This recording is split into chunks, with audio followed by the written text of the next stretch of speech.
News में देखता नहीं क्योंकि बकवास ज़्यादा आती है, पर हमारे काम की जो होती है उसको हम निकाल के रख लेते हैं।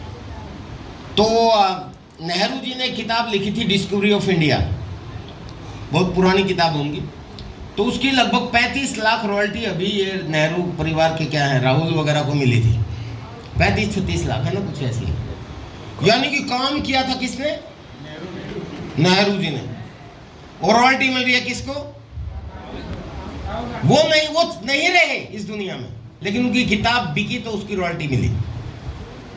यानी कि आपके जाने के बाद भी अगर आपका परिवार आपके काम का फायदा उठा सके, हेलो यस, तो वो होती है रॉयल्टी। यानी कि आप जो काम अब कर रहे हो वो तब तक आपको इनकम देता है, तब तक उसका फायदा आप और आपका परिवार उठाते, जब तक आप एक्टिव हो, काम कर रहे,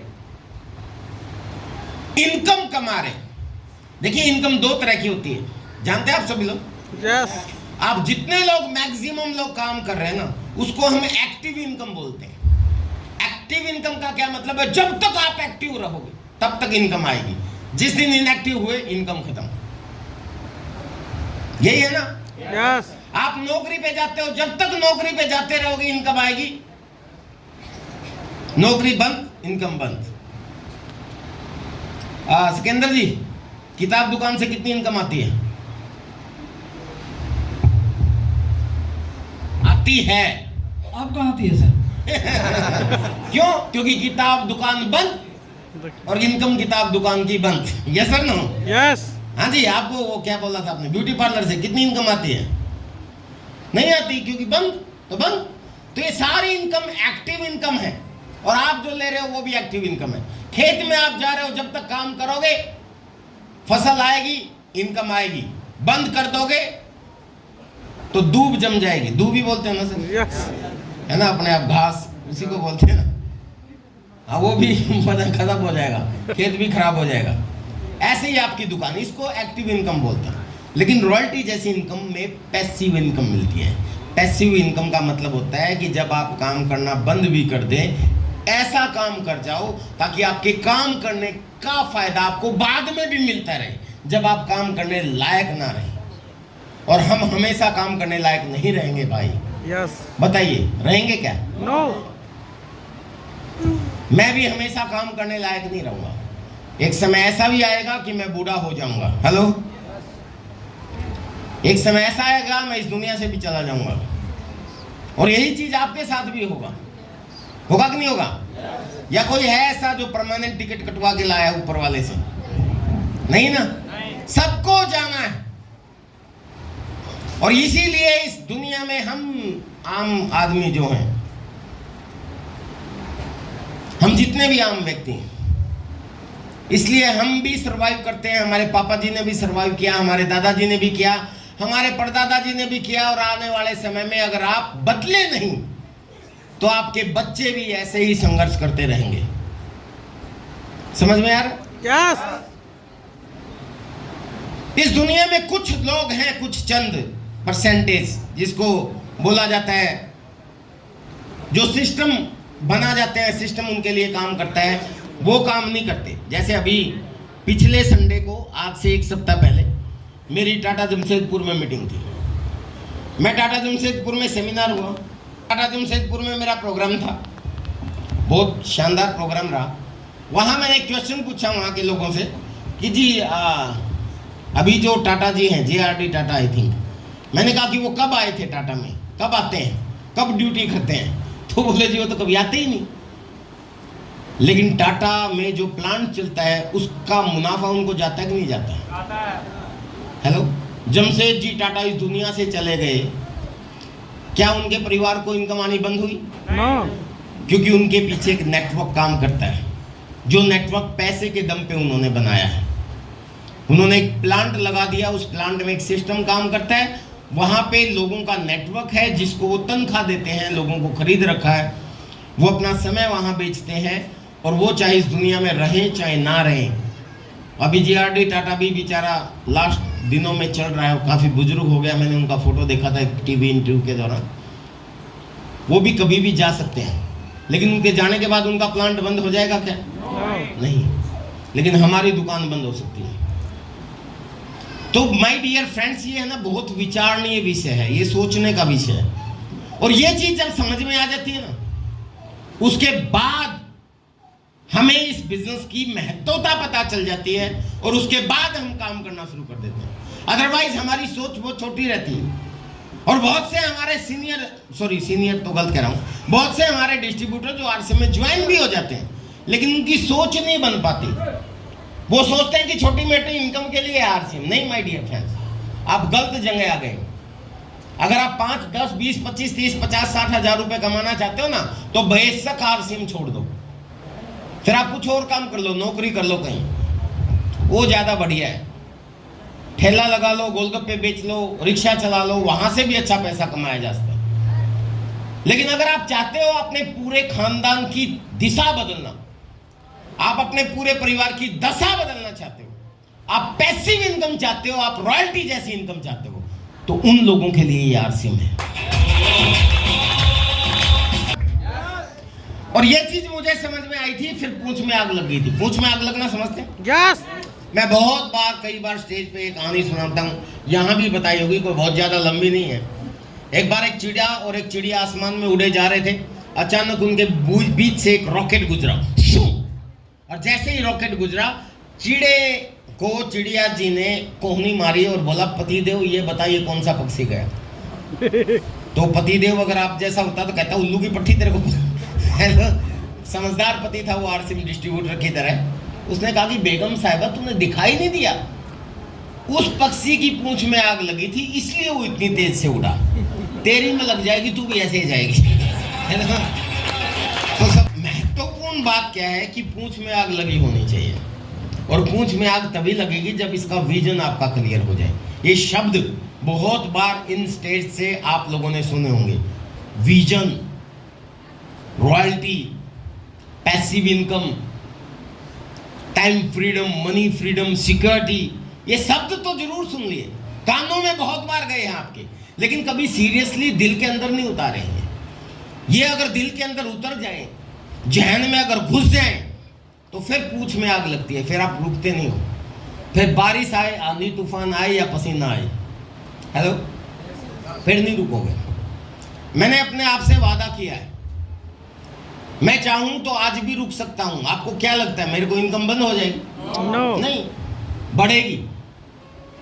मेरा तो अब तक का इतिहास ये रहा है कि ऊपर वाला कई बार मेरे को कहता है कि बेटा आराम कर ले, बहुत मेहनत कर ली, क्योंकि हम बोलते हैं ना आरसीएम में पैसिव इनकम के लिए एक बार रॉयल्टी तक चले जाओ एक सिस्टम से, तो उसके बाद नहीं भी करोगे तो भी इनकम आएगी।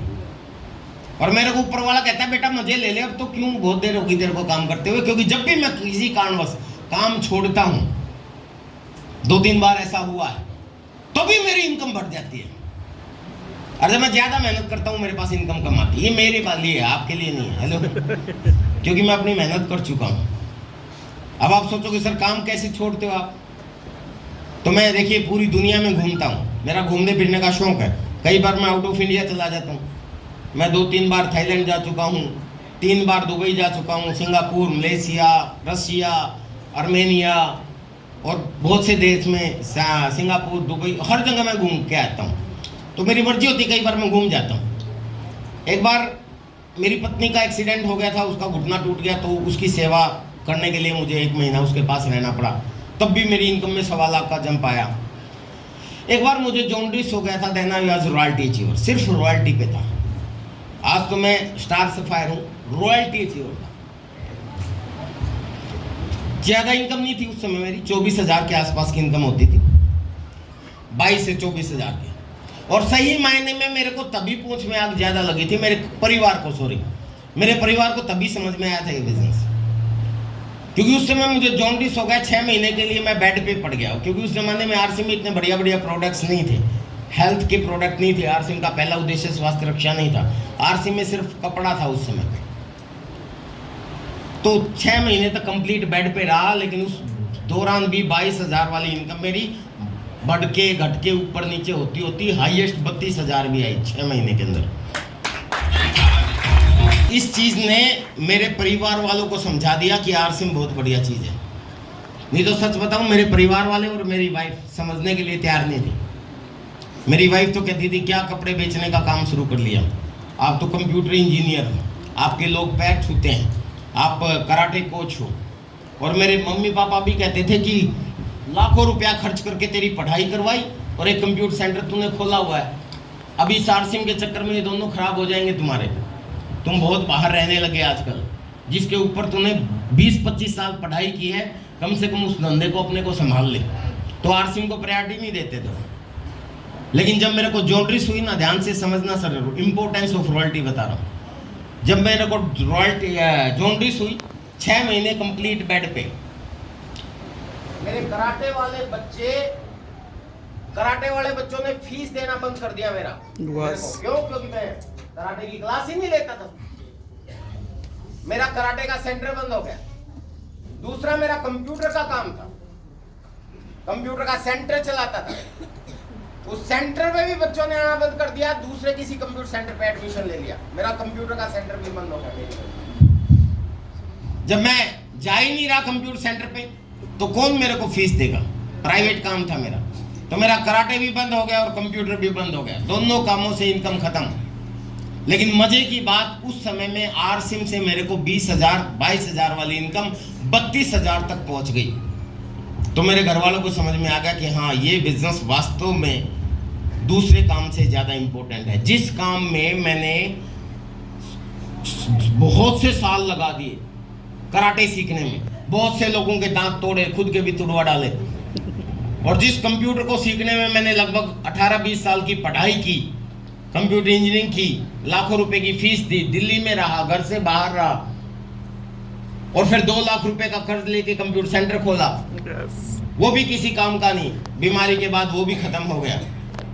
लेकिन आरसिम से इनकम आ रही है, तो मेरे घर वालों को भी समझ में आ गया कि ये बिजनेस बहुत बढ़िया है। माय डियर फ्रेंड्स, कहा जाता है कि इंसान ठोकर खा के सीखता है, वो समझदार इंसान है। लेकिन सुपर समझदार इंसान वो है जो दूसरों की ठोकर खा के सीखे, दूसरों की ठोकर देख के ही सीख ले। कहता है कि महात्मा गांधी जी को क्या था, वो काम है, ट्रेन से अंग्रेजों ने लात मार के धक्का दे दिया था ट्रेन से, और वो डिसीजन लेके आए थे कि मैं तुम्हें, भारतों ने तो मुझे ट्रेन से धक्का दिया है, लात मारी है, मैं आपको भारत से धक्का दूंगा। और उसने एक मिशन बना लिया कि मैं आज़ादी के लिए लड़ूंगा, और उन्होंने इस देश को आज़ाद करवाने के लिए अपना पूरा जीवन लगा दिया। वो तो इसलिए लगे थे क्योंकि उनको लात लगी थी, नहीं तो वो तो पढ़ने के लिए गए थे वकालत। आप किस लात का इंतजार कर रहे हो? हेलो, सही मायने में अगर देखा जाए तो हमें हर रोज लात लगती है। सॉरी टू से, बुरा मत मानना, लेकिन सच्चाई है। कभी महंगाई की लात हमारे ऊपर पड़ती है, कभी नकली सामान की लात हमारे ऊपर पड़ती है, कभी कोई और हमारे घर में ज़रूरतें आ जाती हैं, उसकी लात हमें पड़ती है। और कई बार हमें पता चलता कि हाँ, हम सारी ज़िंदगी भर ऐसे ही गधे की तरह काम करते रहेंगे, और ये चंद मुट्ठी भर पूंजीपति लोग, और ये बिचौलिया लोग, और ये राजनेता लोग अपने को ऐसे ही डपली की तरह बजाते रहेंगे। Hello, yes. ये बहुत बार लात लगती है, लेकिन आप समझते नहीं हैं। इसको अगर समझ में आ जाए आपको, तो फिर आपको पीछे मुड़ के नहीं देखना चाहिए। मैंने सर जब ये चीज़ समझ में आई इस बिजनेस के बारे में, फिर पीछे मुड़ के नहीं देखा, फिर मैंने दिन रात एक कर दिया, बहुत मेहनत की। मैं रॉयल्टी से टेक्निकल पे भी आया, पल भी बना, स्टार पल भी बना, emerald, star emerald, Ruby star Ruby नहीं बना, स्टार रूबी, सफ़ायर और स्टार सफ़ायर के लेवल पे हूँ आज। बहुत शानदार इनकम है, इनकम आरसी में आती है, इसमें कोई दो राय नहीं। ऐसी इनकम है, और ये सारी की सारी पैसिव इनकम है। मैं इस दुनिया से आज चला जाऊं तो भी मेरी इनकम बंद नहीं होगी, बल्कि बढ़ते हुए क्रम में आएगी, और करोड़ों रुपए की इनकम भी आएगी। बल्कि इस बिजनेस ने अब तक इतना ज्यादा पैसा दे चुकी है ये बिजनेस मेरे को, कि अगर मान लेता आगे ना भी आए, नेगेटिव चीज बोल रहा हूं थोड़ी देर, तो भी मेरी अगली पीढ़ी को भी कोई दिक्कत नहीं आएगी। हेलो, एक आम आदमी ऐसा नहीं करता। आम आदमी पैसे को किस चीज से काउंट करता है? गाड़ियों से काउंट करता है। मैं अपने बारे में इसलिए बता रहा हूं, मैं यहां आया हूं क्योंकि मैं अगर पहुंच सकता हूं तो आप सारे लोग पहुंच सकते हैं। और क्यों पहुंचा वो मैं बता रहा हूं, क्योंकि मेरे को इस बिजनेस की रॉयल्टी समझ में आ गई थी, इस बिजनेस की पैसिव इनकम समझ में आ गई थी, इस बिजनेस के नेटवर्क की ताकत समझ में आ गई थी। इसीलिए मैं फील्ड में निकला और आपको भी वही समझाना चाहता हूं। लोगों को गाड़ियों से स्टेटस समझ में आता है, महंगी गाड़ियों का अपन को कोई शौक नहीं है। मैंने ली नहीं है कोई भी महंगी गाड़ी जिसको ओडी मर्सिडीज या और बोलते हैं, हालांकि मेरे अपलाइनों ने ले ली, मेरी डाउनलाइन ने भी ले ली, मैं नहीं लेता। हाँ, मेरे को संख्या का शौक है। आज मेरे परिवार में मेरे हर सदस्य के पास अपनी अपनी अलग अलग कारें हैं। मेरे पापा के पास अलग कार है, इस समय दिल्ली में घूम रहे हैं। मेरी वाइफ के पास अलग कार है, इस समय बहादुरगढ़ में घूम रही है। मेरे सिस्टर के पास अलग कार है, मेरी छोटी बहन के पास अलग कार है, मेरे भाई के पास अलग कार है। एक चोर लेके मेरी उनके पास अलग कार है, वो भी मेरी है। स्कॉर्पियो मेरी चोरी हो गई दिल्ली से। एक मेरी पहली कार है, वो भी आज भी मेरे पास खड़ी है, जो पहली मेरी मारुति कार थी वो ले ली, वो भी मेरे पास है। और एक शायद इस महीने और मैं बदलने वाला हूँ, यानी कि इतनी सारी गाड़ियाँ हैं। घर से लोग देखते हैं सारी जिंदगी गधे की तरह काम करके, काम आदमी अपना एक घर नहीं बना पाता। Hello, yes. आज मेरे पास घरों की पूरी लाइन है, मतलब मैं खुद भूल जाता हूं कि मेरे पास कितने घर हैं। जहां मैं रहता हूं, जिस कॉलोनी में मैं बचपन में अखबार बांटता था, ये देखिए मैं बहुत अमीर घर का आदमी नहीं हूं। आप जितने लोग यहाँ बैठे हैं, आप में से सबसे ज्यादा गरीब परिवार से रहा हूं। नए साथी हैं, आप ध्यान से सुने। मजदूर का लड़का है। मेरे तो गांव में भी घर नहीं था। आपका तो अपना घर है, सब लोगों का, मैक्सिमम 99% लोगों के अपने घर हैं। ये सुनो, यस। आप सब लोगों के पास अपनी जमीन होगी, खेती होगी, कहीं गांव में तो होगी। मेरी वो भी नहीं थी। मेरे दादाजी भी किसी और के खेत में मजदूरी करते थे, मेरे पापा जी भी मजदूरी करते थे। कुछ भी नहीं था मेरे पास। 5वीं क्लास में रद्दी अखबार के लिफाफे बेचता था।